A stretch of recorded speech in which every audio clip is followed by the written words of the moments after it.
Sir ತಾವು ಕೇಳಿದ್ದೀರ, ಈ ನಿಡ್ಡೋಡಿಯಲ್ಲಿ ಈ ಪರ್ಮಿಷನ್ ಕೊಟ್ಟದ್ದು BJP ಸರ್ಕಾರ ಇರುವಾಗ,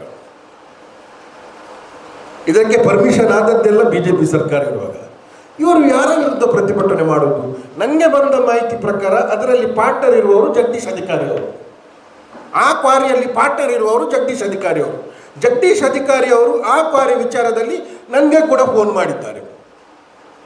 ನಾನು ಆ ಕ್ವಾರಿಯನ್ನು ನಿಲ್ಲಿಸಲಿಕ್ಕೆ ಒಬ್ಬ ಇನ್ಸ್ಪೆಕ್ಟರ್ ಹತ್ರ ಹೇಳಿದ್ದೆ.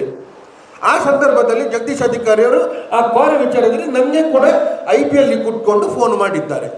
ಇವರು ಯಾರ ವಿರುದ್ಧ ಇವ್ರದ್ದು ಪ್ರತಿಭಟನೆ? ಇವ್ರದ್ದು ಪ್ರತಿಭಟನೆ ಅಲ್ಲ, ರೋಲ್ ಕಾಲ್ ಮಾಡಲಿಕ್ಕೆ ಯಾರಾದರೂ ಈ ಮುಲ್ಕಿ ಮೂಡುಬಿದ್ರಿಯಲ್ಲಿ ಇಲ್ಲೀಗಲ್ ಆಕ್ಟಿವಿಟಿಯಲ್ಲಿ ಯಾರಾದರೂ ಭಾಗಿಯಾಗಿದ್ದರೆ ದಯವಿಟ್ಟು ನಮ್ಮ ಸರ್ಕಾರ ಇದೆ, ಖಂಡಿತವಾಗಿ ಅದನ್ನು ನಾವು ನಿಲ್ಲಿಸ್ತೀವಿ. ಲೀಗಲ್ ಆಗಿ ಯಾರಾದರೂ ಕೆಲಸ ಕಾರ್ಯ ಮಾಡ್ತಿದ್ದರೆ ಅದಕ್ಕೆ ನಮ್ಮ ವಿರೋಧ ಇಲ್ಲ. ಆದರೆ ಇವರ ಪ್ರತಿಭಟನೆ ಯಾರ ವಿರುದ್ಧ? ಅದರಲ್ಲಿ ಪಾರ್ಟ್ನರ್ ಇರುವವರು ಜಗದೀಶ್ ಅಧಿಕಾರಿ ಅವರು. ಅಲ್ಲಿ ಕ್ವಾರಿ ಇಷ್ಟು ವರ್ಷದಿಂದ ಕ್ವಾರಿ ನಡೀತಿತ್ತು, ಈಗ ಏಕಾಏಕಿ ಅವ್ರದ್ದು ಏನು ಪ್ರತಿಭಟನೆ? ಪಂಚಾಯತ್ ಇರುವುದು ಅವ್ರದ್ದು, ಕಲ್ಲಮುಲ್ಕೂರು ಪಂಚಾಯತ್. ಯಾರ ವಿರುದ್ಧ? ಶಾಸಕರ ವಿರುದ್ಧ ಅವರು. ಯಾರ ವಿರುದ್ಧ ಇವ್ರದ್ದು ಪ್ರತಿಭಟನೆ? ಒಂದು ಕಣ್ಣಿಗೆ ಬೆಣ್ಣೆ ಒಂದು ಕಣ್ಣಿಗೆ ಸುಣ್ಣ ಹಾಕುವಂಥ ಇದು ತಿರುಚಲಿಕ್ಕೆ ಈ ಪ್ರತಿಭಟನೆ ಮಾಡಿದ್ದು. ಮೊನ್ನೆ ನಾವು ಮಾಡಿದಂಥ ಪ್ರತಿಭಟನೆಗೆ ಒಂದು ಕೌಂಟರ್ ಆಗಿ ಒಂದು ಪ್ರತಿಭಟನೆಯನ್ನು ಮಾಡಿದ್ದು.